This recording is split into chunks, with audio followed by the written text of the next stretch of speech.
5:31. So What am I hearing? Hold on.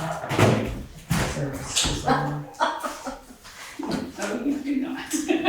No, laptop speakers on. No, I think I was good. We need a better sound. There we go, I think we're good now. Okay. Okay. Now we can. Yes? Yep. now. Good? I have that. Alright. Any adjustments to the agenda?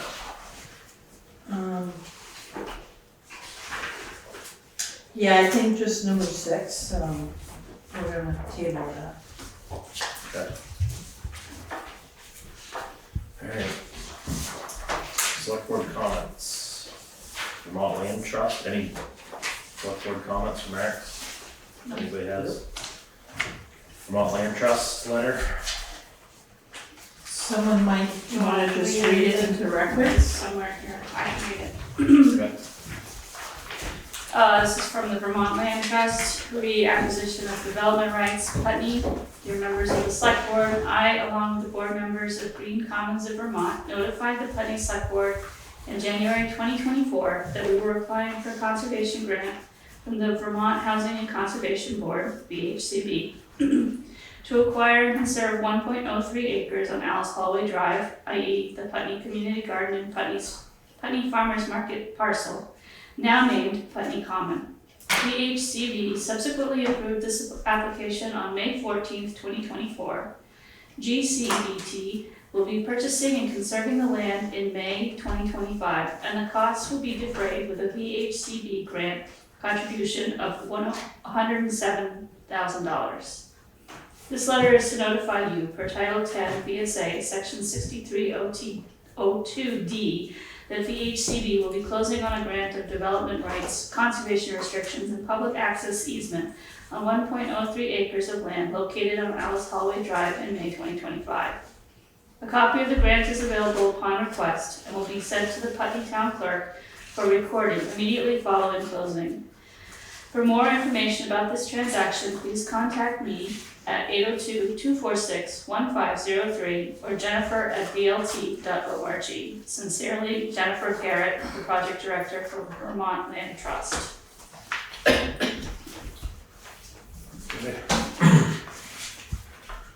We don't need to take any action on that, so you just let us know. It's just a notification. Just, communication to the select board. And just a congratulations to them.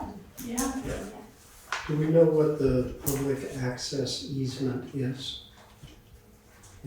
Don't we usually regulate curb cuts and driveways and things? Is there It's- something other than what's I already believe there? it's public, like they're ceding their rights to post it.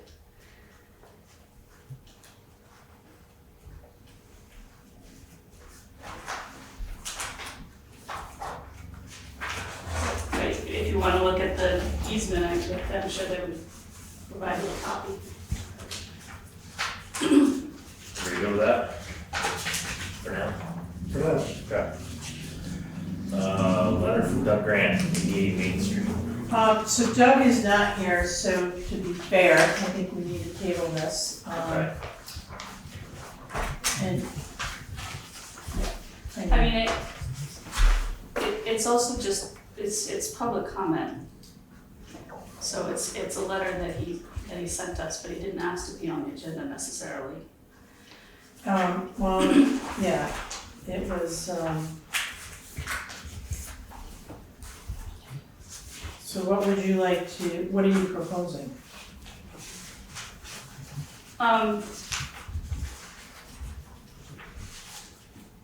I mean, he's asking what might the town be able to do.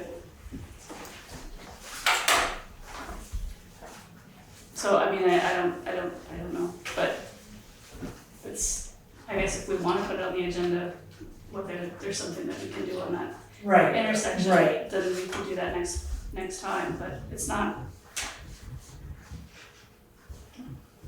anything quick or easy. Yeah. No, it's not quick or easy, and I think he needs to be here, so I would recommend tabling it, so he at least has a chance to speak to it. Sounds good to me.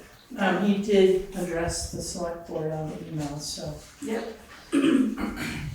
So we will table it? Good with that, or? Yeah, I'm good with it, but I too am a little confused about why it showed, and maybe you guys who did the agenda can talk about why it shows up here under select board comments. I think it's communications. I wouldn't call any of this actionable anyway. It's just communications. Right. It's just stuff that came Would to the have select thought board. it public comment. It's Yeah, I would have basically thought it would public have been public comment. Yeah, I just, Could have been. I'm a little concerned that if we start a meeting with any communication that we've had. Problem is that it's public comments on things not on the agenda. Correct. And he wants to be on the agenda. So we received it as a communication, but he would explain what his problem is. I mean, the letter's pretty thorough, but he wouldn't be given an opportunity. And frankly, I don't know whether it's worth asking V-Trans to comment on it. I don't think we have any jurisdiction over this, but I think he should have the opportunity to explain himself. Yeah, so I guess as far as process is concerned, our current policy does say that people can petition the select board, so this is sort of a petition to the select board, whether we want to put it on the next agenda or not. Right. Well, we can talk about this when we have our process, Yeah. our work session, because it's about how we do our business and the agenda and things like that. So, Right. cool. All right, everybody's good? Yeah. Yeah. Okay. Approval minutes, we'll do them separate since, I move to approve the minutes of April 4th, 2025. I do have a change though. The present is, that my last name is wrong. okay.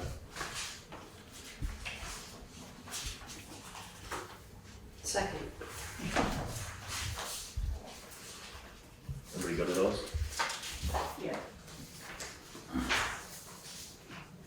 This was the April 4th. This was our like 2-minute Sure. meeting. But the one I wasn't at, so. We're taking more time on the minutes than we took on the meeting. All in favor? Aye. Abstained. And April 16th. Make a motion to approve the minutes of April 16th, 2025. Second, So I did notice that Bex's first name is spelled wrong in a bunch of different places. Oh, it's a theme. It is a theme. I think there was a copy and paste going on. Which is fine. But that does mean it's wrong in a bunch of different places.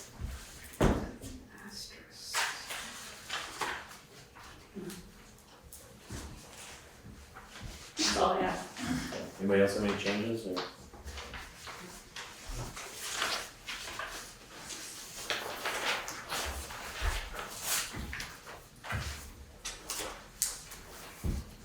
We good?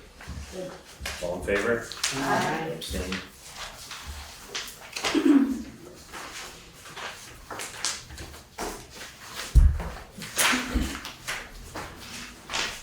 Warrants to treasurer. Can I have a motion? I move to approve and execute the warrants to the treasurer, for publication of review.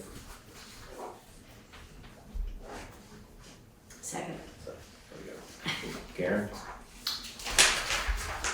Payroll warrant dated May 2nd, 2025, in the amount of $18,435.51.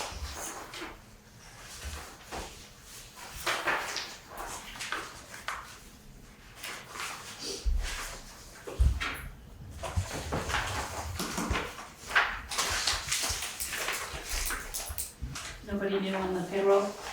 No. Moving on. Think so? Everybody's good?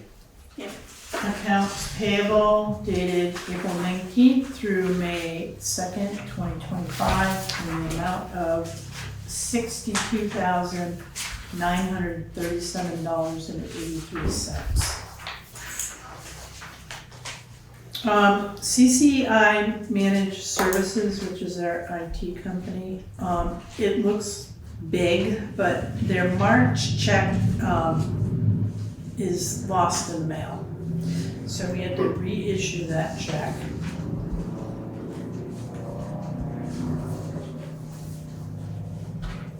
And our onboarding is complete at this point, which is nice.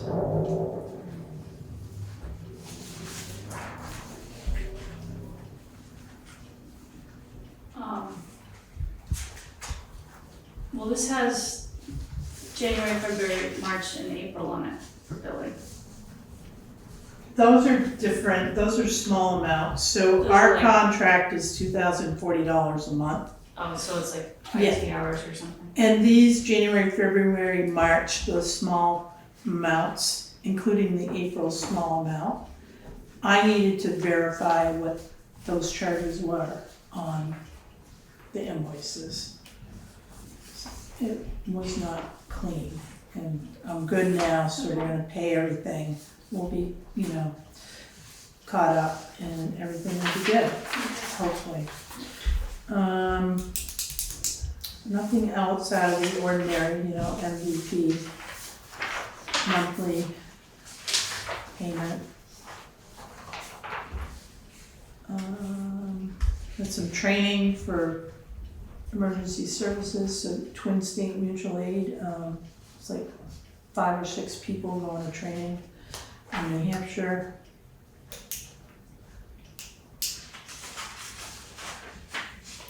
But overall, it's low, which is good.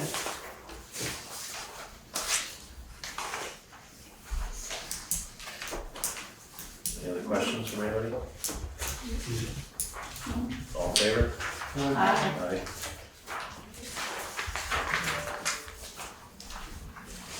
We're gonna skip number 6. The EMS report, fire EMS. And go on to the town manager's report. Oh, yeah. So highway department grading is occurring on all town roads. Stop signs are erected at Carroll Brown Way and Old Route 5. So there are now 3 stop signs. 2 still are covered. They have not been uncovered yet. So on my walks, I have noticed, and it's the weirdest thing. So the white line is pretty far back from the actual corner. And I understand the Carroll Brown Way in case a truck has to make that corner both ways, but nobody stops there. I mean, each time I've gone on my walk, they just pull right up to the edge of the road and then they go. So the signs really don't do anything, but we'll see what happens. Do we know why they're covered? Because the Ellis hallway hasn't been closed yet. So until we get to that, I thought they were gonna be uncovered by now, but I will inquire with the highway superintendent. So, Oh, we talked about those as being of traffic calming on that road anyway, so there's no harm in uncovering them. right, so I will follow up with Lynn Okay. Howard. I was at the pool assessing the winter damage cleanup, and there's a little bit to do. We do have a leak at the bottom. I'm gonna have somebody try to camera that, and I was able to get a hold of Rick Pettit, who now resides in Hawaii. So he's the one that, his dad put that pool in. If there's a leak, we're probably gonna have to jackhammer it up and then fix it, and we're not doing that until fall, so. I'm gonna try to troubleshoot what's going on, but I don't know. Fingers crossed, people. So what happens if there is a leak and we can't fix it till fall? So what happens is that we end up, putting water in with a hose. So, we've been kind of doing that for the last couple Oh, you of mean years. like filling it up as it Yes. drains out? Yeah, and then you hope for Throughout rain, the season? because when it rains, it fills it up, so. Okay. It was okay last year, because we got quite a bit of rain, but, we're gonna have to take a hard look at that pool, I think, at some point. Cause we have a Band-Aid and we just keep putting the Band-Aid back on. We just ripping it relined out. it like 3 years ago. Yeah. Yeah. So. Green Up Day is this Saturday, May 3rd. Bags are available at Town Hall. There will be one town dump truck out here by a little barn at Town Hall. So people can bring their green bags and anything else except for domestic furniture. You know, tires, that kind of stuff. For right now, we're gonna use the dump truck and everyone has to bring stuff here. There was a pile of furniture that was dragged up from over the bank down on River Road South. There was a couch, some other stuff, tires. It was quite a big bunch of stuff. So thank you very much to those folks that pulled it up, but hopefully it's still not sitting down there. I haven't heard that it's still there, I think but somebody picked it up. yeah. I would think my highway department would have said something, but. Friday, May 2nd, this Friday at 4 p.m., Eric McGowan, the chair of the select board, myself, will be meeting with the Dummerston select board chair and the folks that own the Carpenter Pit to go over that lease agreement. Lee Chamberlain will also be there for that conversation. So if the folks that own the pit sign off on the lease agreement, I will bring it back here and then you can review and approve. There hasn't been any changes to the agreement. I'm gonna have Dummerston do the same thing. It's gonna be kinda hard to just get everybody together to do this. Good news, we received this afternoon confirmation that Putney was awarded the municipal planning grant for a comprehensive village study. Nice. That's great. So, more work to be done. How much was the grant for? It's $30,000. You're just gonna find the time to do it. What's will the process be? Long. The process is gonna be long, so mind you that we're still in, the zoning bylaw modernization, which probably won't wrap up until February of 2026. And the V-Trans, the crosswalk with the flashing lights and the gravel pathway on Route 5, that's part of this packet tonight. So that can move forward as well. And with this third grant, there's gonna be a lot. So expect at least a year process with public engagement and, Will that be managed by the planning? yes, Okay. yes. They have a lot on their They plate. do, but they're doing good stuff. Yeah, it's amazing. So, that's all I have for my report. Okay. Moving on to Selectboard New Business. Transportation Alternative Program Grant. Yeah, that's the one, right there. So in your packet,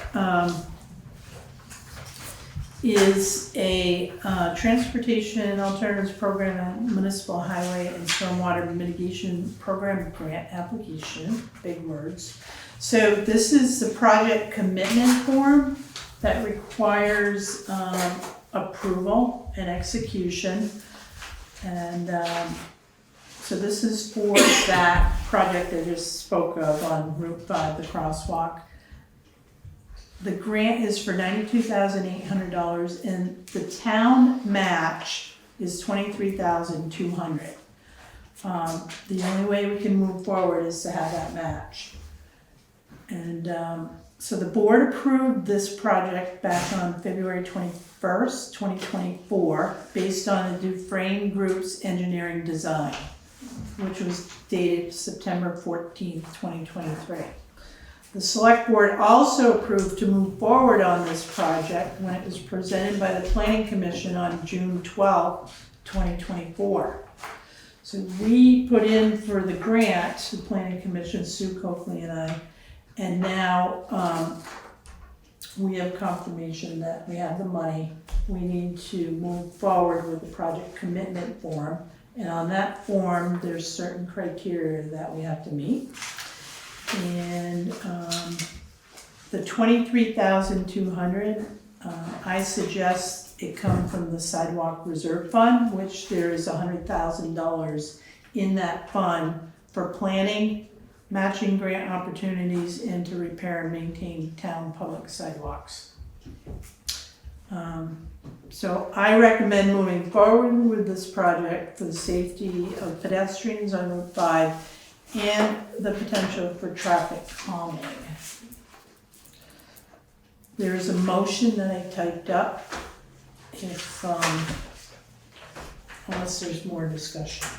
I just have a question. Sure. So, this talks about mitigation of stormwater, but this is not, that's a different process.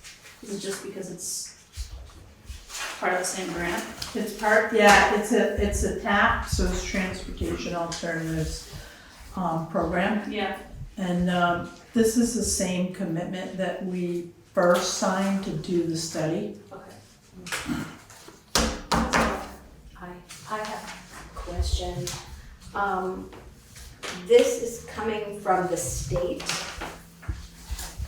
I continue to be anxious about money, grant money coming from either the state or from the feds that is coming through the state. Right. And I'm just wondering if you can speak to what confidence you have that after we spend this money, we will actually get reimbursed for it, given that there's a number of instances in the state where that reimbursement is not happening. Well, seeing as the president's still like changing things, I'm optimistic, Peg, and we wouldn't have this paperwork unless it was guaranteed. They would have never sent this to us to begin with. The other thing too is, what I want to know is when we get into this process for this crosswalk, so we have a cost right now from the engineering firm that is $116,000. When we get into the construction docs and the actual cost estimate to do this crosswalk, it may be more than we anticipate. And at that point, we can decide whether we want to move forward or not. So that money will go back to the state. Somebody else will be, for a different project. Or maybe they'll keep it, who knows. But right at this moment, I can say the money's there. It is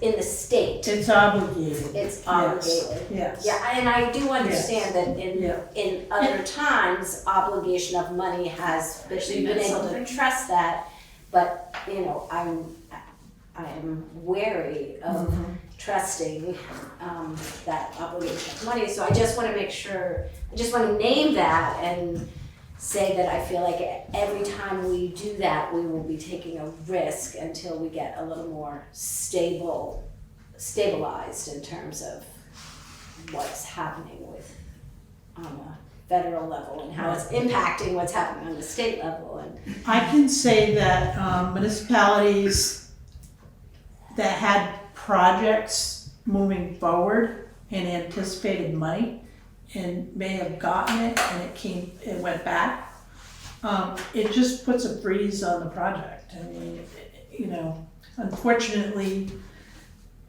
But we don't get it till after we do the project and we get reimbursed for it. Correct. So it doesn't put a freeze on it at that point.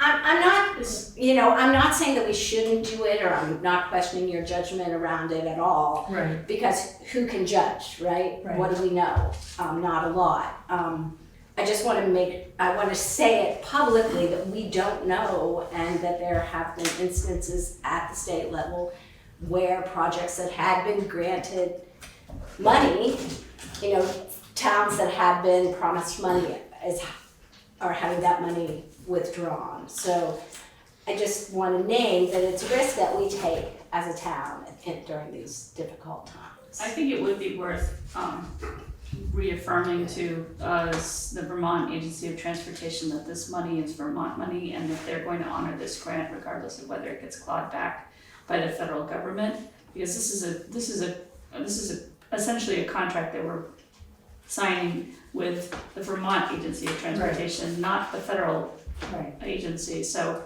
as long as this money is still coming through the state, if the state needs to raise it later, I mean, that's not awesome, but at least we're still not out of the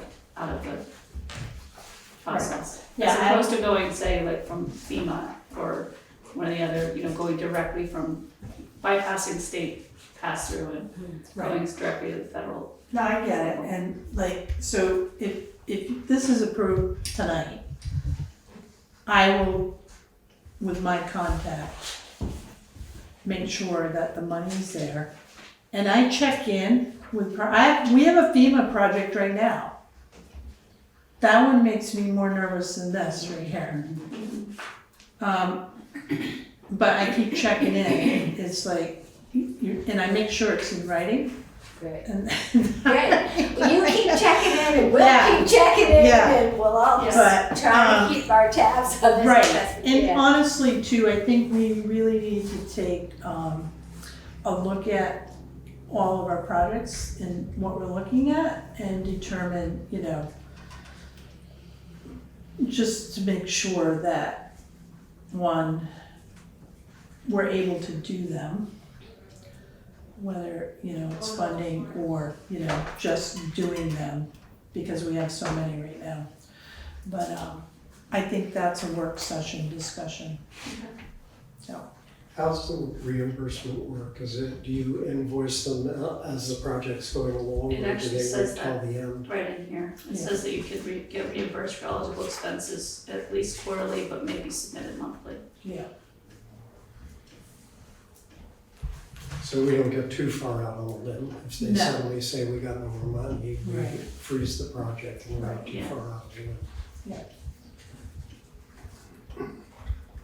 I mean, I look at it too, I mean, technically we have the money to do the project. If, not that I would wanna spend all that money in one place, but Right. I'm not concerned about this one.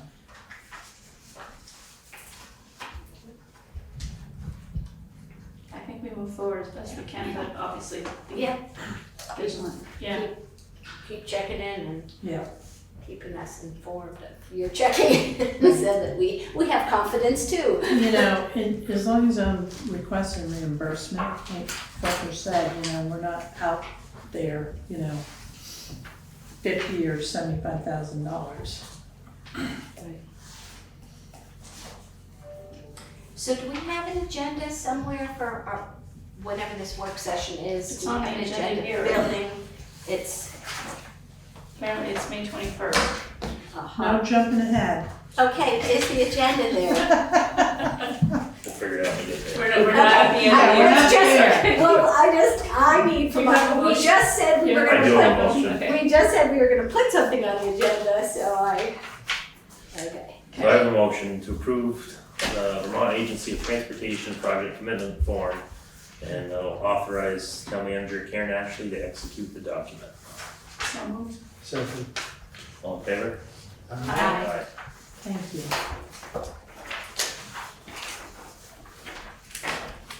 Alright. Town Forest Fire Wardens, reappointment. Russ Ellis and Marc Fellows. So in your packet are the two reappointment forms for Marc Fellows and Russ Ellis. And Russ Ellis, as the town forest fire warden, did sign off on Marc Fellows' reappointment. So I would request that the select board reappoint both these folks. I make a motion to appoint Russ Ellis as the Putney Town Forest Fire Warden and Marc Fellows as the Deputy Town Forest Fire Warden. Second. All in favor? Aye. Alright. UV fiber recommendation to reappointment. In your packet is the annual reappointment, and Core Trowbridge is willing to step up again for another year. We are looking for an alternate on this board. They would be a representative to the town of Putney. So we've only had one person for a while. So it would be good for somebody if they're interested. I can post the job description on the website. I would also like to hear from a representative where things are at. I've personally tried to get fiber out my office and been told no for a couple of years running now. So, I understand that some, like, I think this office, you have fiber, don't you? But, Yep. Consolidated. but us lowly residents aren't getting it. And I know the line's running right through town, but they ain't hooking us up. So I'd kind of like to know what's going on. Well, I can have Core come to a meeting and give us a report. That'd be great. So I recommend that you reappoint Core Trowbridge to DD Fiber. I make a motion to approve the resolution to appoint a representative to the governing board of the Deerfield Valley Communications Urban District and authorize the select board chair to sign. Second. All in favor? Aye. Back to you, Karen, with the quarterly financial statements. Quarterlies, so this is until the end of March. And I don't have a bunch of red flags. I think we're in pretty good shape right now. So the general fund is, so we're like at 69.5% of our budget, with a remainder of $554,846.50 right now, and that is due to not having a grant writer, having an administrative assistant for only 6 months, so salary and health benefits, not having a full-time fire chief. So at the end of the year, there will be some journal entries to be made, based on our audit. But also, the end of June, we have a lot of prepays because our monthly payments, we pay July in June. So we'll have some prepays, but they get kind of journal entered later. But right now, the general fund looks good. 1 quarter left, right? Did I do that right? Yes. Okay. So we have we're going into May right now, May and Yeah. June, and I'm That's just like, unless we have like a really big thing, which I don't anticipate. So that's good. I don't anticipate it. Okay. So I do anticipate seeing a fund balance surplus. The highway department, right now, they're at $481,022.68. So they're at 67, a little over 67% through the budget. They have not, we haven't paved, so there's $100,000 in the line item for paving. I'll follow up with Lenny Howard on any paving projects. And winter maintenance too, you know, they use 76, almost 77% of the budget for winter maintenance, so, you know, there's almost $65,000 in that, you know, winter maintenance budget. So even though we did, it looked like a hard winter, they were out there quite a bit, but we're carrying one extra person too. So that explains why we have that.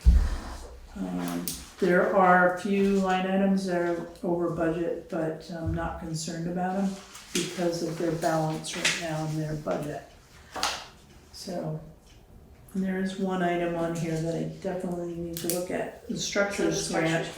Yeah, I don't know, I gotta talk to Kim, but that should have been on last year, so I need to sort through that. Those are the kind of little flags that like I pick up on and I'm like, wait a minute.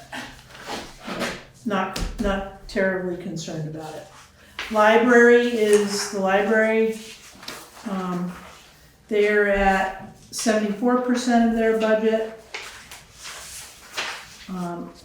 Hopefully they stay within that $48,625.46. I will work with Emily on that.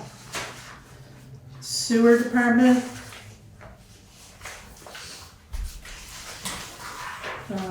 Direct capital expenditure, both for sewer and water, is over budget only because of the generators.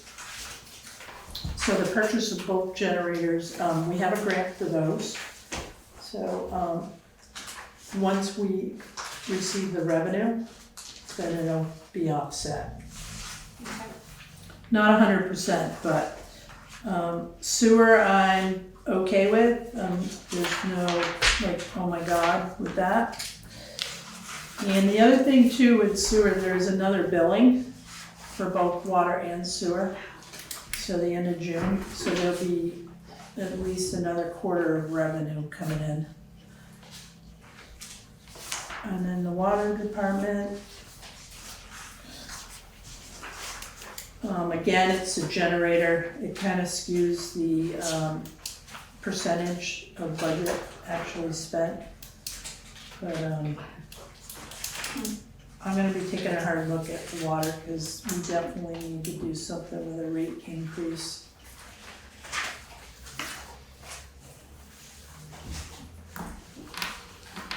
So those are the budgets through March. Okay. I don't anticipate revenue other than grant revenue to offset some of the expenses, but other than that, I think we've collected as much as we can.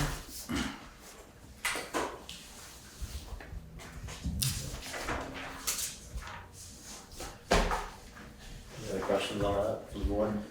So that's reading material for you to come back with questions. I don't read the reports.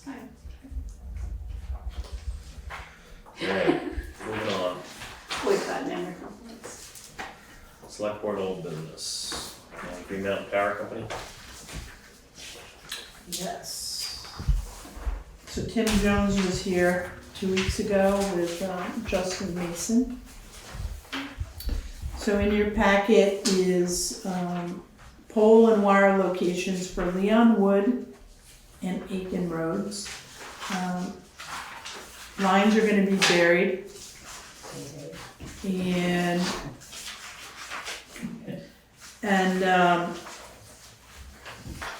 the mapping is also in your packet. So they need approval from the select board to move ahead with these projects. They need approval for, because of the easements? Yes, so they have to file notification per 30 VSA 2502 for utility line installation and maintenance within the highway limits. So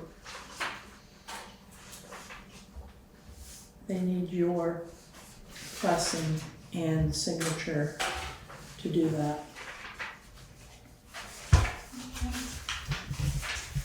Need a motion for that one? Yes, here.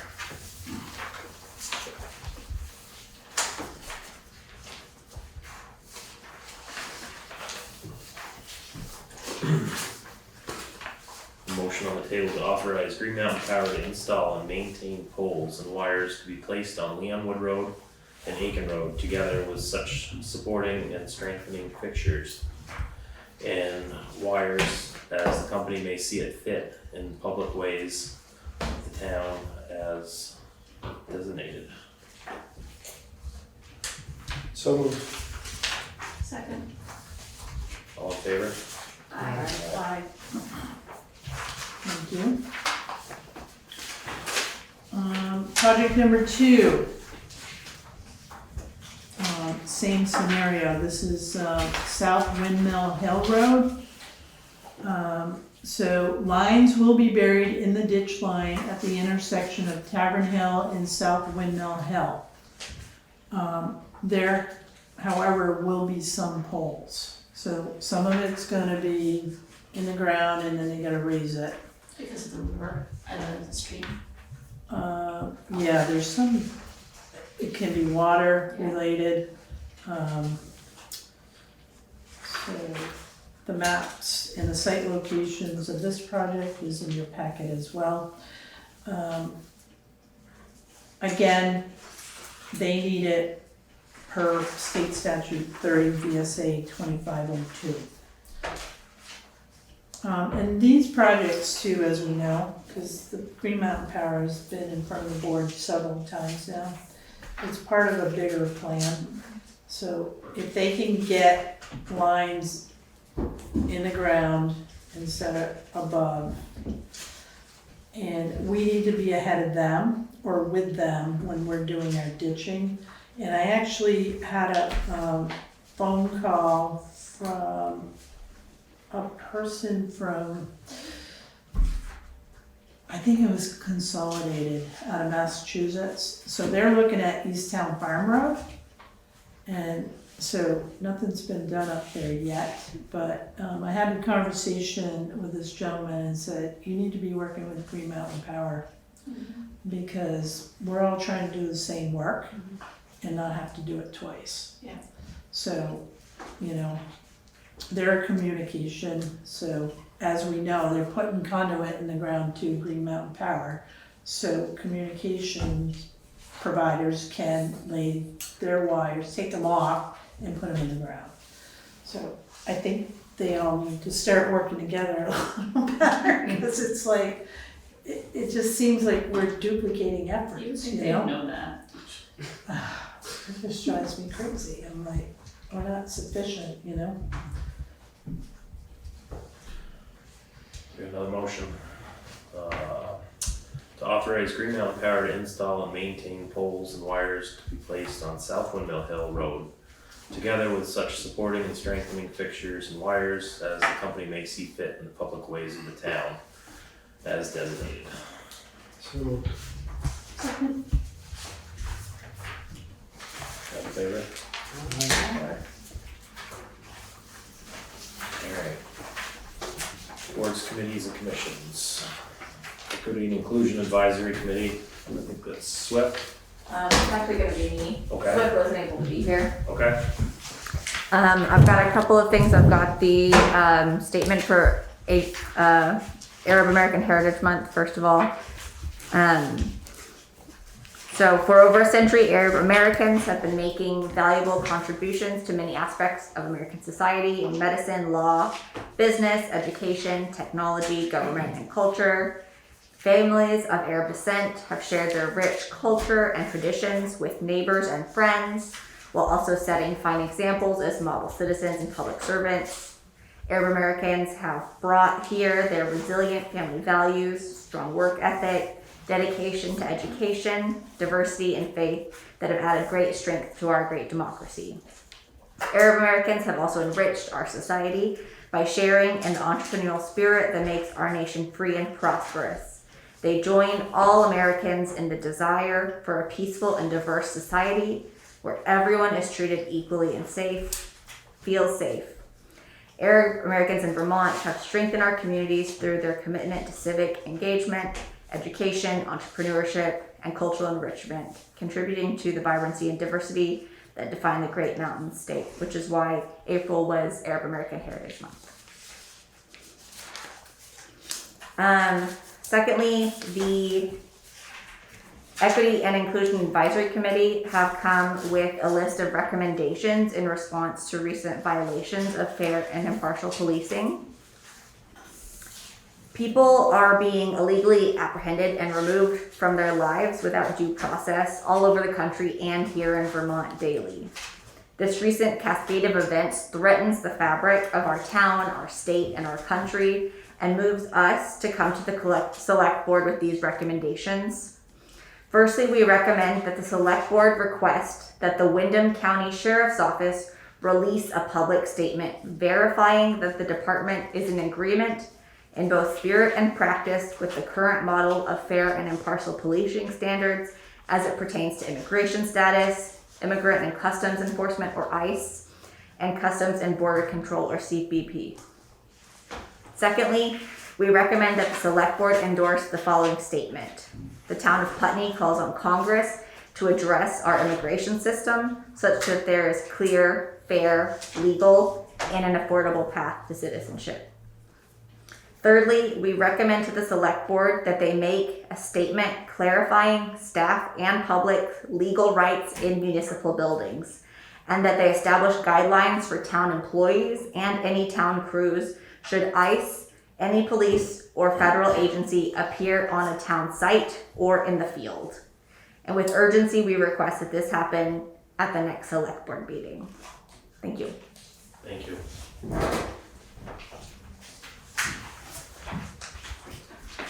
Comments on that from the board?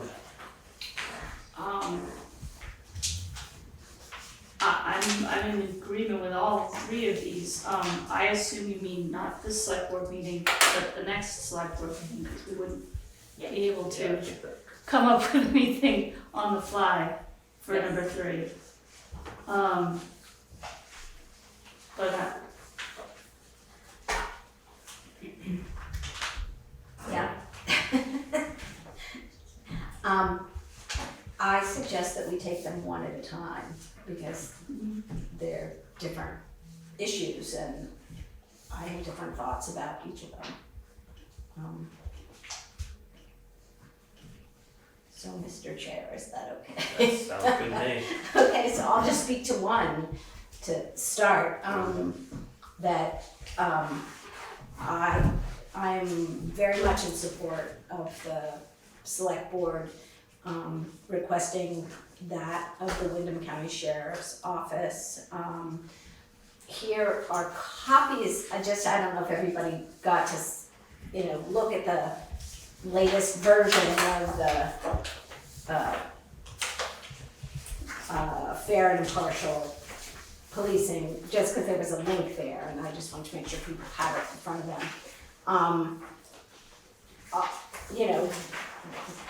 The town in 2022 passed a non-binding resolution at town meeting about this fair and impartial policing.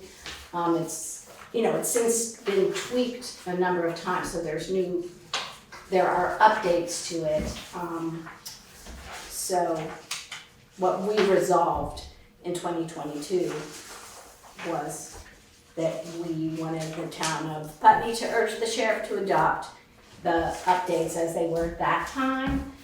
So I'm pretty confident that this is the will of the community to request that this be done. So I support it.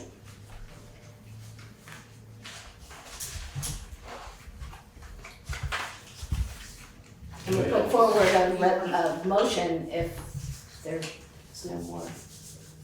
Do we know where the sheriff's department is at on all of this? You said you're assuming they're keeping up, but have we been in conversation with them about it?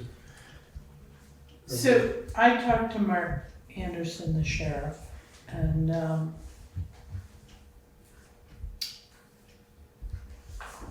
it wasn't clear whether or not his office adopted.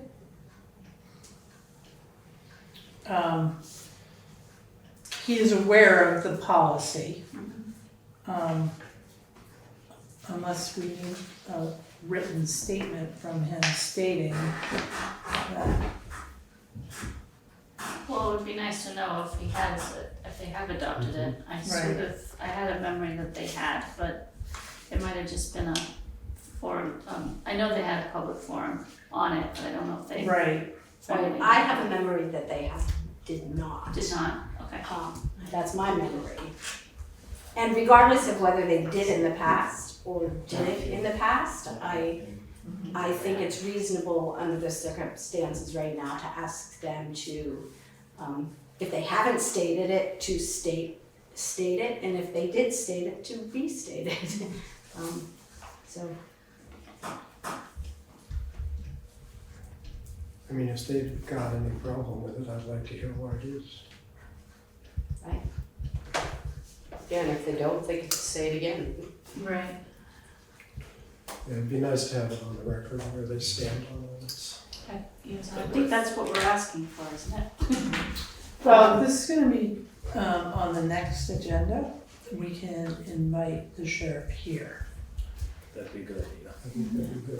But I'm not sure why, I don't think we have to wait till the next agenda. I mean, we can, I'd be happy to have him come and talk to him, but I think as a select board, we make this request in the meantime. I don't see any reason why we need to wait another Yeah, I don't either. I mean, this is more like. few weeks. This is just a This is more of request. a request from us and the more select boards, the better, to release a statement, a public statement, so newspaper on their website, something to that effect. Okay. So is someone willing to draft a letter to request what you're asking for? Or, I think it should be in writing. Wouldn't the minutes reflect that? So, Once the minutes are drafted, I'm willing to send an email Okay. with the minutes, with the motion. Does that work? that works for me, so then I will make a motion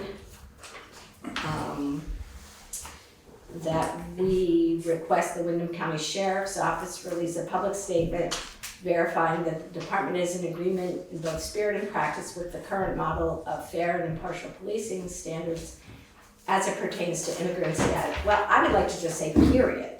Like I'm not, Yeah. I mean, I would like them to be, I don't want to limit it just to that section about immigration status, How about especially as? especially as it pertains. Yeah, that makes sense.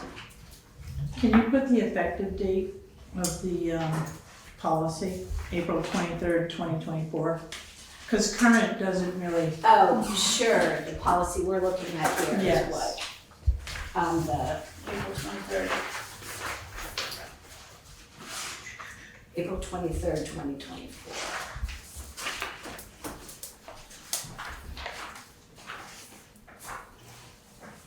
Wait a second. All in favor? Is that right, that April 23rd, 2024 says it's referring to a policy adopted on June 5th, 2023. How's that work? What are you saying, June 5th? First paragraph. The impartial policing was amended June 5, 2024. But the effective date of the policy is April 23, 2024. Oh, you're right, so they didn't change No. the date? Well, we don't know if they June 5th, 2024. June, Yeah, if they amended it, it would be Yeah. up to the current version. okay, so we'll say June 5th, 2024. But I think it's Jeanette? Thank you. If I could just make a comment, I would, I know that this is a really important thing to do, but I'm not sure that you even have the most recent policy, because we are now in another legislative session, and the legislature, the judicial committee works on this all the time, so they may even have changed it. And there was a resolution that I believe passed both. It passed the Senate unanimous, one vote that wasn't for it, but that made it clear that no local or state law enforcement could have a contract with ICE or Homeland Security unless the governor approved it. So things have changed even since June of 2024, and if you ask him to verify that he agrees with that, there may have been changes since that. I'm just saying that you might want to. I think keeping the current language then makes sense, whatever the current, whatever is current. You know, as opposed to giving it a date, Yeah. just make it current. Back to current. Well, we just voted on this too, so we'll have to redo it. I'm going to amend that last vote, to take out the date and put in current model. I said it. All in favor? Aye.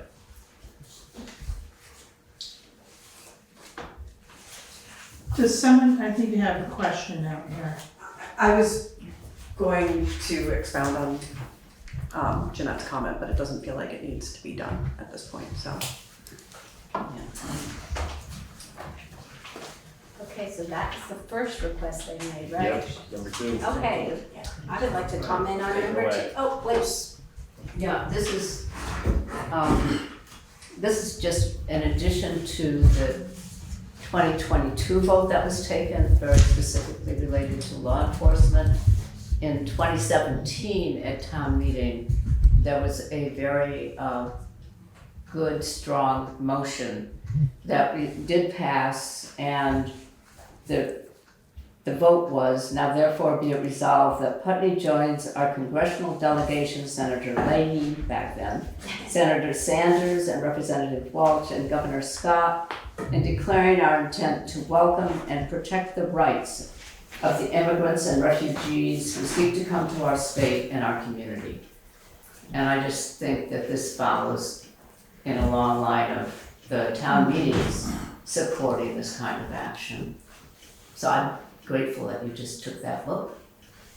Thank you.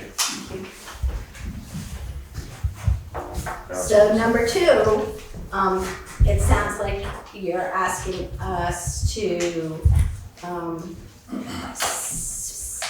endorse the following statement to Congress. Town of Putney calls on Congress to address our immigration system. And I would propose that, I don't know, I'm kind of disinclined to be addressing Congress in any way. I mean, it just doesn't seem like an effective place for us as a select board to be communicating, but I do think it's very effective for us to be communicating to the governor. So I would be supportive of sending a statement to the governor, but not necessarily to Congress. Would you feel better about calling, directing our US representatives to call on Congress? Because they also represent the town of Putney. Because the governor, the problem is with the rest of the sentence, because the Yeah, I know governor that. doesn't control the immigration system. So one way or the Right, other, the we're doing sentence- something ineffectual. Right, well, actually, I Yes. wouldn't do that sentence either. What I was saying was, I think it's reasonable for us to petition to the governor to take responsible ethical action as it pertains to this, but, so this sentence wouldn't hold, but I would request that another, comment, another statement to the governor and to perhaps our representatives be drafted. Laura? When you workshop that, the governor actually has already released a statement that says something fairly similar. And I believe I might be speaking out of line, but I'm fairly certain all of our congressional representative and senators have as well. But I would draft some language that is supportive of, like, the town of Putney supports you in this and wants you to take it as far as you can. Well, I would like to turn this back over to the, I want to say thank you to the Equity Committee for the work that they've done on this and bringing this to us. This feels like super important work for us to be doing. And so I would really welcome you all coming back to us, excuse me, with a statement for the governor and our representatives. If I can speak to the reason we had said to call on Congress, the thought was kind of that if we do this and other select boards do this and then it kind of like builds, so it's not just the town of Putney calling on Congress, but like, you know, the beginning of like something larger. But I also see what you're saying about little town of Putney calling on all of Congress, yeah. Thanks. Laura? I'll also add that any citizen has a right to call on Congress, as does our town. Right. Yeah, I don't question our right to do it. It's more, I don't care, we can, if we draft up something, we can send it all over the place. I'm happy to send it wherever. But I'm more interested in communicating with our representatives, trying to, communicate with our representatives and our governor.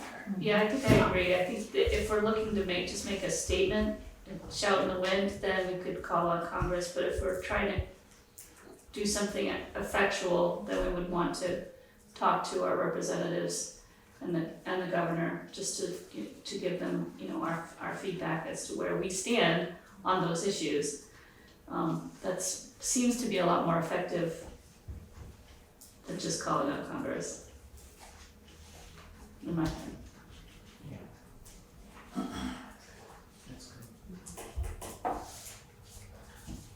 I agree. I think addressing our representatives is more likely to have an impact than the ones who are, as you say, shouting in the wind. But besides, who do we address it to? Mr. Congress? Dear Congress. Yeah, I think it's good to work through our representatives and remind them that this is an important issue to us. So, but I think we need to rework this sentence a little if we're going to adopt it. So are we asking the equity? You're asking that to be the I would like committee to ask itself. the Equity Committee to do that. Come back with Come back. language like that. Yeah. And if we can get, if there is specific wording that comes on the agenda or, on the documents, the select board packet, then we can vote on it if that's been posted.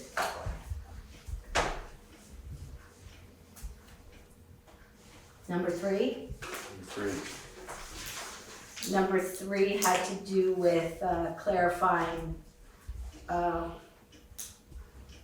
making a statement clarifying staff and public legal rights in municipal buildings, etc. And I support that as well, and I would ask the help of the Equity Committee to figure out what that might look like, and what other towns are doing, and to come back to us with having done some research on that we can. Yeah, I think also with the guidelines as well, because I support that idea, but I wouldn't know the first thing on coming up with some guidelines. And I think there has been work done on that, so it should be a matter of finding other guidelines already established or published. Jeanette? Thank you. I'm working on a document for I work at Brattleboro Housing Authority, and we're working on a document of what our staff has to do and what our residents should do. And it is very, very complicated. I would suggest also working with the Vermont Asylum Project, because they have a lot of stuff. And the ACLU also has a whole section on what your rights are. But it's gonna be very complicated for staff to know exactly what to do, because there's a difference between private, quasi-public, public. Yeah. And I think that it's gonna take a lot of conversations. So I'm And just, Jeanette, would you be willing to be in conversation with them if they, I would, I think they're probably much better people than me, but I'd be happy to help, but I'm just learning it all from those places. I'm far from a knowledgeable person about this, because it is so complicated. And I just had a conversation with Marc Anderson about it and how complicated it was from law enforcement's point of view, so, yeah. But I would be willing to it. Okay, thank you. Jeanette, huh? Yeah,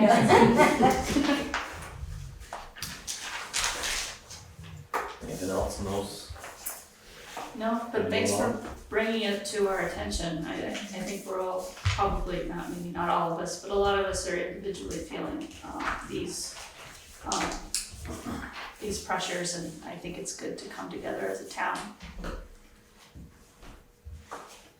Okay, moving on. Rescuing status report. Oh. Yeah. Yes, and I know that standing up is a sign of respect, but my knees just don't like it. I understand. Is it okay if I sit? Oh, getting all the pits. I do have a couple extra copies if anybody wants. I think there are only a couple of them there. And I'm sorry this didn't get in your packets. So as your representative to rescue, I thought it made sense for me to do a report every once in a while, and I think the last one was in October, maybe. So I'm not gonna read this, but you can see, I'm just gonna highlight a couple things. So Rescue was formed in 1966, and it has 10 ambulances and 14 member towns. 12 towns are in Vermont and 2 towns are in New Hampshire. It is an established 501c3 with a board of trustees that is comprised of a representative from each of the member towns and 3 at-large members. So here are the services that it provides. The 911 ambulance service is the one that we're the most familiar with, and that's the one that the assessment on the town pays for. And just a few statistics, in 2024 it responded to 4,174 calls and traveled 309,000 miles. At some busy times, and I don't know if you remember February 14th, there was this big ice and snowstorm, the Valentine snow.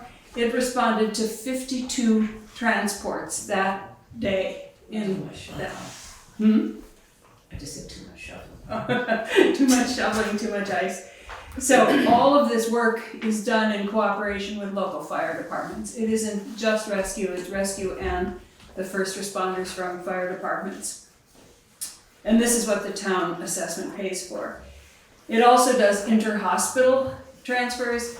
If somebody needs to go from Brattleboro Memorial Hospital to Grace Cottage or to Dartmouth, it does that. The technical rescue team, and I'm going to say what those are because they are pretty incredible. I don't know if you saw, there was an article in the paper the other day about the Swiftwater people training in Jamaica. So they do ice, cold water, Swiftwater, high and low angle. That's for people, rescuing people where they went where they shouldn't have gone. Search and rescue. When they were high, did you say? No, it's high and low. And they use cranes and all kinds of stuff. search and rescue, wilderness, off-road, confined spaces, flood response, boat rescue, drone search, thermal rescue, and incident and search management. And the team is made up of 20 volunteers who are paramedics, first responders, and firefighters, all from southern Vermont. Right now, I believe the flood response team is still in Kentucky, dealing with the flood down there. And you saw the article about the Swiftwater people. So Mobile Integrated Health is a new program, and it is, many people think, the kind of future of how healthcare needs to be provided. It is with Brattleboro Memorial Hospital and Grace Cottage Hospital. And what happens is that instead is when somebody has they started with joint replacement and have moved to breathing, COPD, and emphysema. When somebody has one of those incidences and has been to the hospital, they then sign up with the Mobile Integrated Health Team, and that health team then comes to their house and meets with them. They have all the equipment, they have all the records and everything, and I can tell you, we have used that, and it has, it saved a couple hospital visits or transports to the emergency department. Chris, his name just went out of my mind. The CEO at Brattleboro Hospital says that he believes it's the future of healthcare. And so there were, in 2024, there were 178 patients that were served on 520 occasions. It's funded by a grant through BMH, and it provides preventive out-of-hospital care.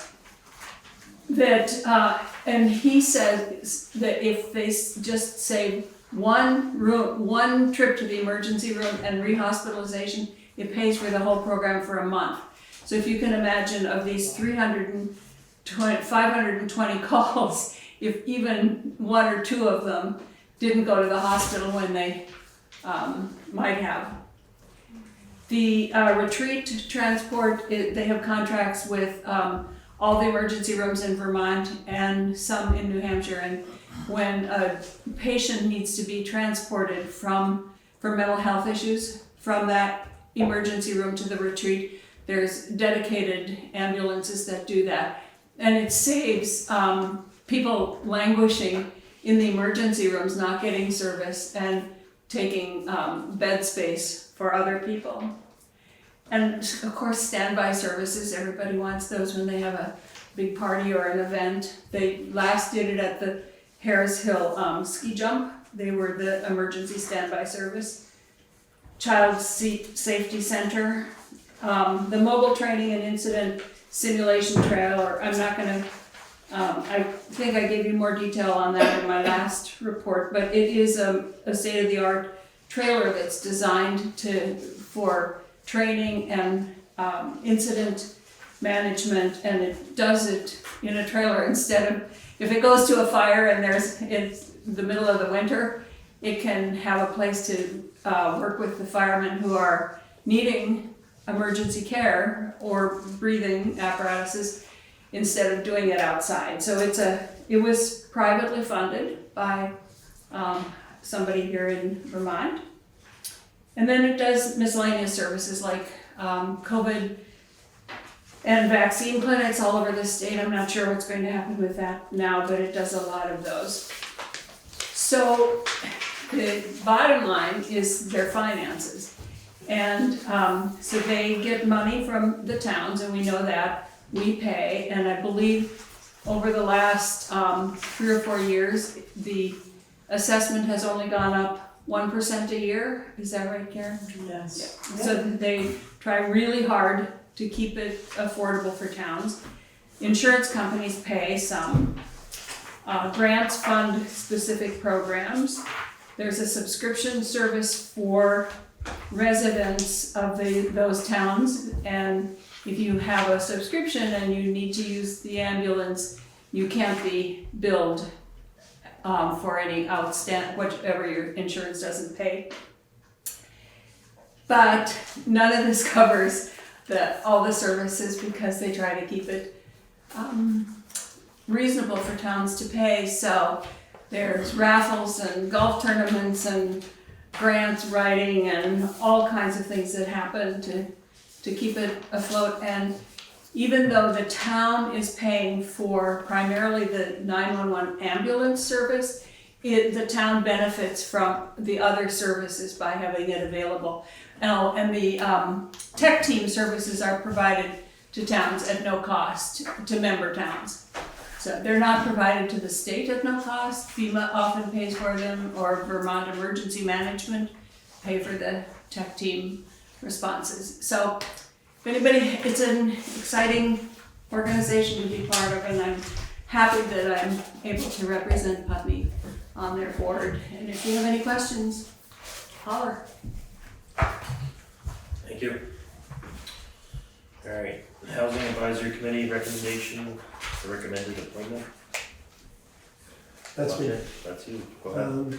I did, Monday evening, I attended a meeting of the Housing Task Force that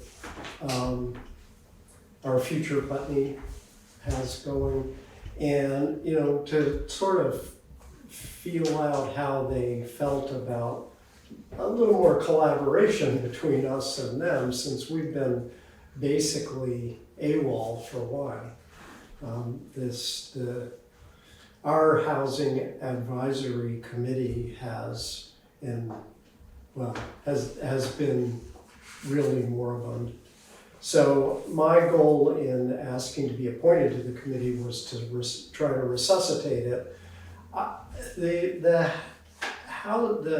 Our future Putney Housing Task Force, I got a little bit of pushback on that.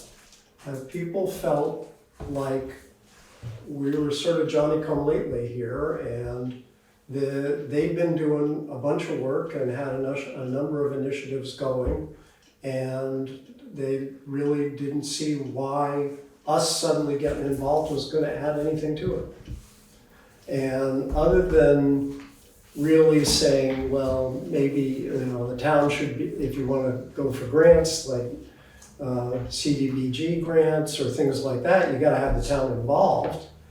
But that's sort of a very specialized thing. But to me, right now, the biggest issue is just communication. We need to be more in communication with them, and and finding ways to work together. I don't think I had initially thought maybe we could take a little more of the initiative on the housing issues directly. Frankly, the way the task force reacted, I think they're right. I think working to be more supportive of them makes more sense than us trying to duplicate their effort. So I still think we need another representative on that committee. I also think we need to kick that committee in the butt. This committee needs to work, to be meeting regularly and ideally in communication with the task force. Mm-hmm. So I don't think this committee has met since, I don't know, last October, I think was their last meeting. It's been a while, yeah.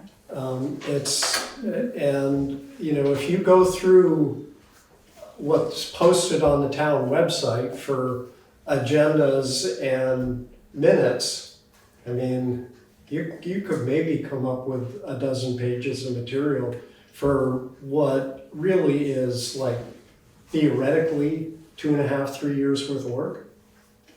So I think mostly the role of the committee right now should be to reach out to the task force and find out ways that we can collaborate rather than think that we're going to take over something big right off the bat.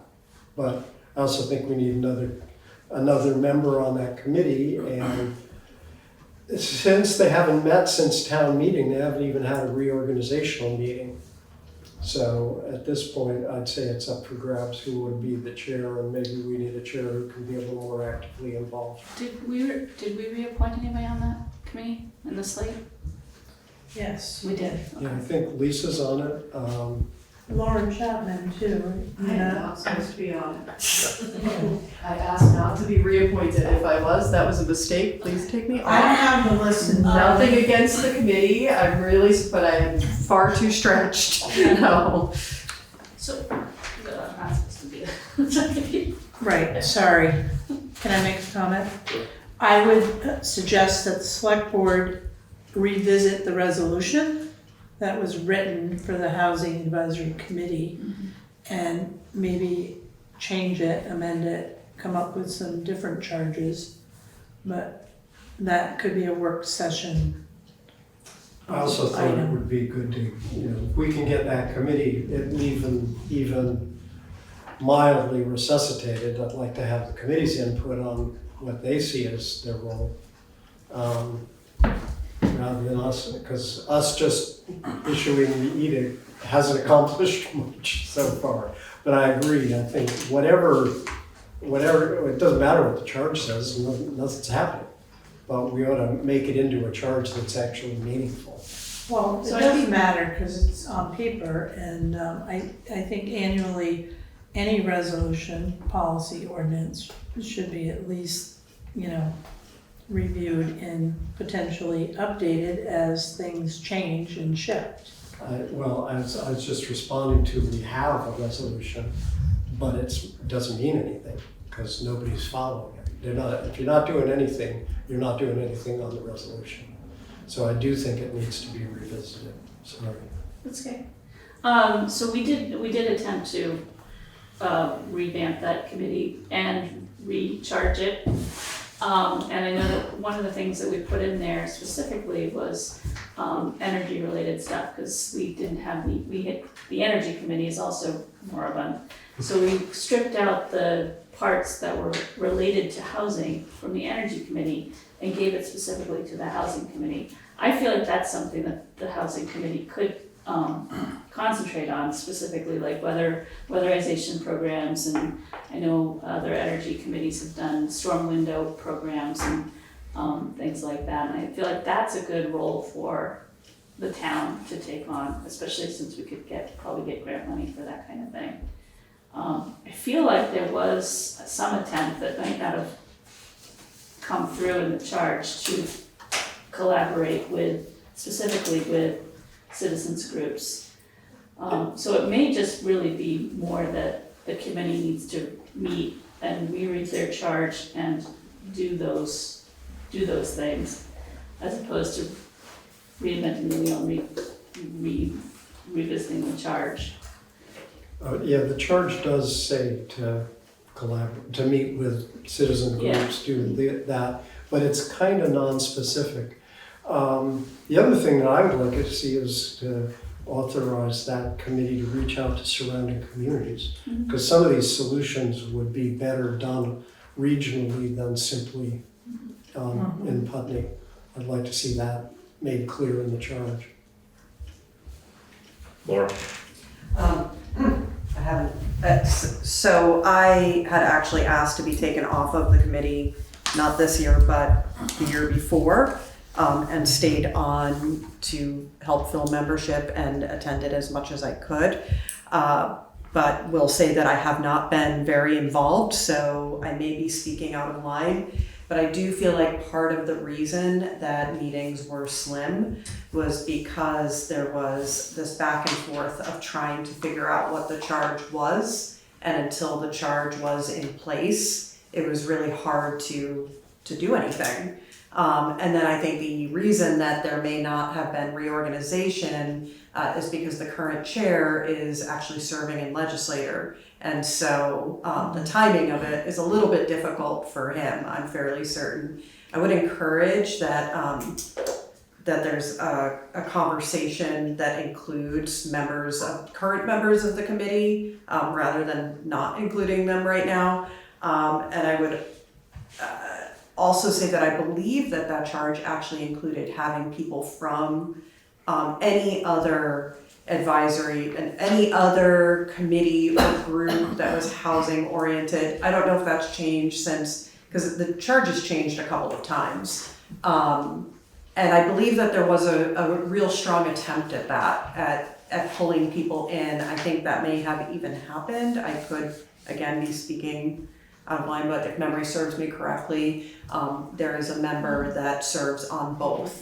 And yeah, that's just my 2 cents, just adding to the conversation. Yeah, I think there was the last iteration was an attempt to bridge the gap between the citizens groups and the old, I'll call it the old committee, Housing Advisory Committee.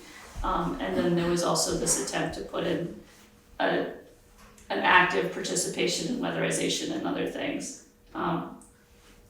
So I'm not opposed to revamping the charge, but I guess I'd like to see people step up to be appointed to that committee,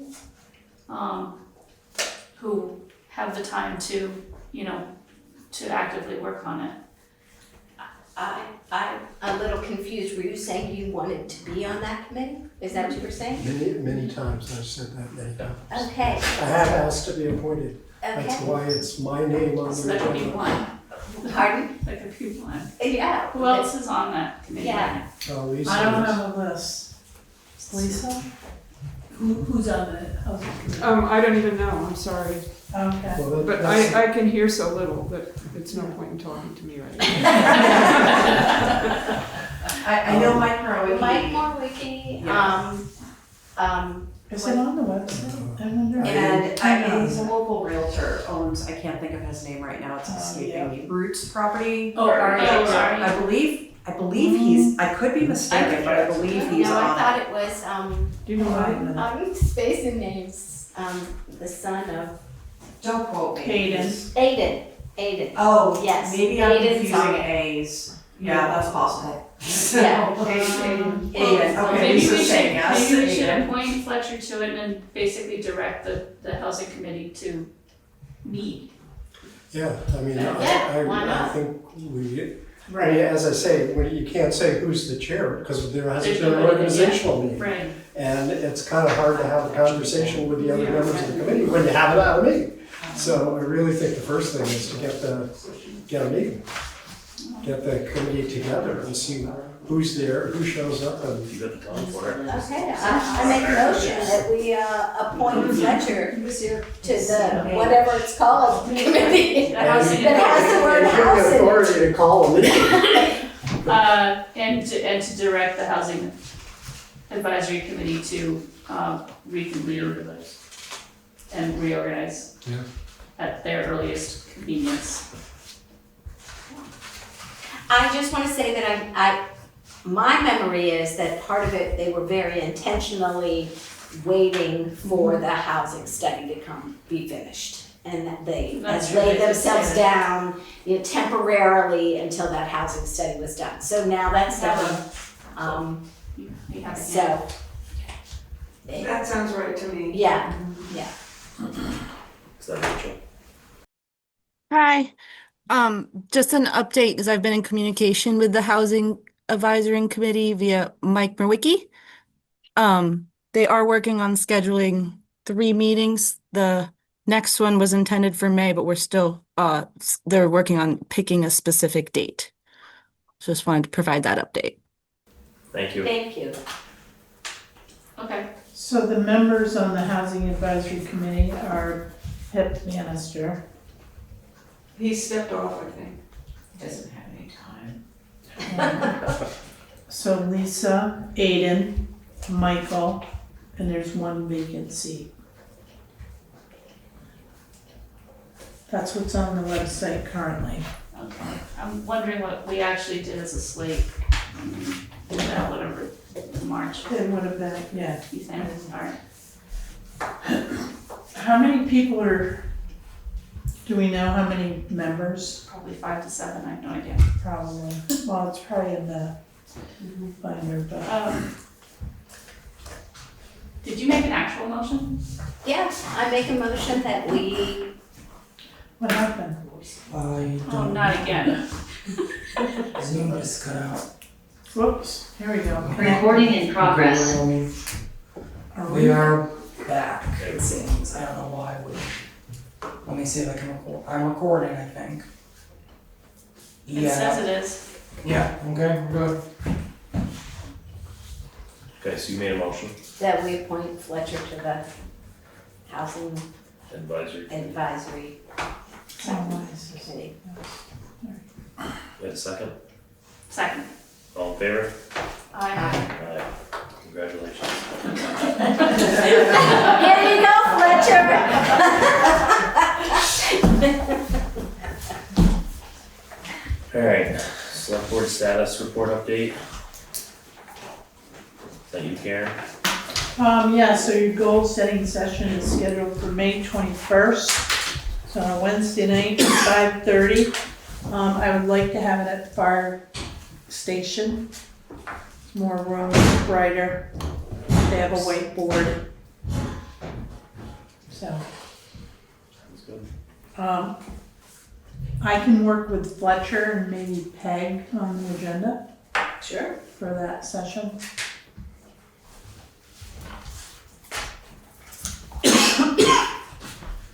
Alright, public comment on items not on the agenda? Jeanette? Well, it's kind of on the agenda, and I'm sorry Lisa just left, because we had a question about why some items have an asterisk beside them and some don't, and there's no indication of why. Some of them are action items and some of them aren't. So it might be good to put a little thing down there that says, that's what that means. Well, it says right here, discussion action with an asterisk. Yeah, But but there there is isn't- underneath that. But there isn't an asterisk beside D, and the same thing on the number 10, there isn't one beside anyway. I can take them off and there'll be less confusion. I like them actually. I think if we just had a key that says potential action item on the, We just had that question.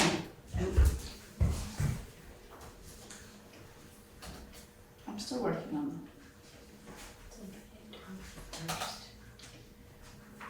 May 21st, 5:30 you said, right? Yes. Are we gonna Are you feeding us? Yeah. The important things. How late do you wanna stay, I guess is the question. Is there gonna be pizza? I just think it's nice, it just changes the dynamic a little bit, you know, like it. Pizza and beer? Yes. I don't do either of those things. Why not? I don't need it to be pizza, but just, I think. Just beer? Just beer.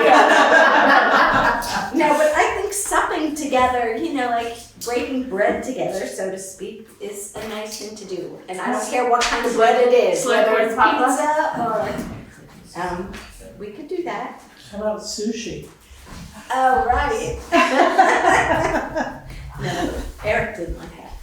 May I make one more comment? Go ahead, Jeanette.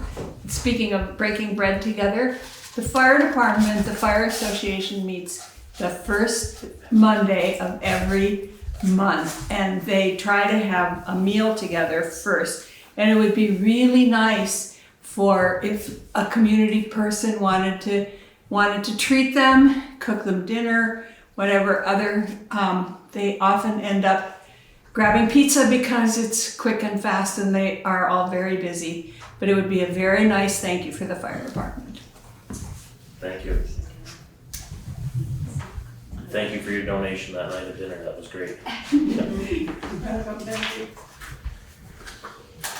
Any other public comment?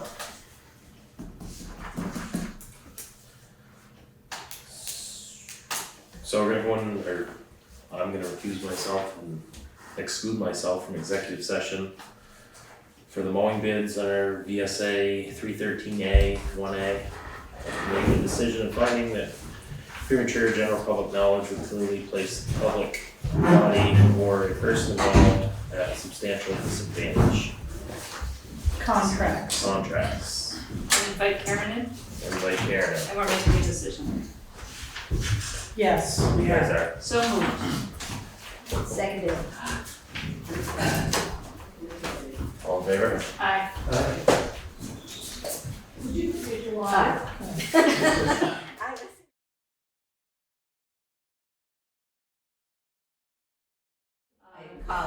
back into public session. Okay, what's Alright. the motion? I make a motion to accept the bid of $9,045 from AJ's Landscaping and Management LLC to mow the town properties for a period of 2 years. Second. Yeah, who's gonna, you're gonna Second. say, okay. Any discussion? Can't discuss. We've already discussed. Right. everything. You're not allowed. Oh, we can't discuss anymore, okay. Then, so moved. All right, All in vote, favor. all in favor? Aye. Aye. Alright, Okay. ready? That was a rehearsal one, okay, now, Okay, ready? I move to accept the bid of $13,075 for, from McGowan Property Maintenance to mow cemeteries for a period of 2 years. Correction, 13,250. Yes. Oops, I'm sorry. 13,250. At 13,250, I'll second that bid. Okay. okay. All in favor? Aye. Aye. You Okay, did it. I move to adjourn. Second. all in favor? Aye. Aye.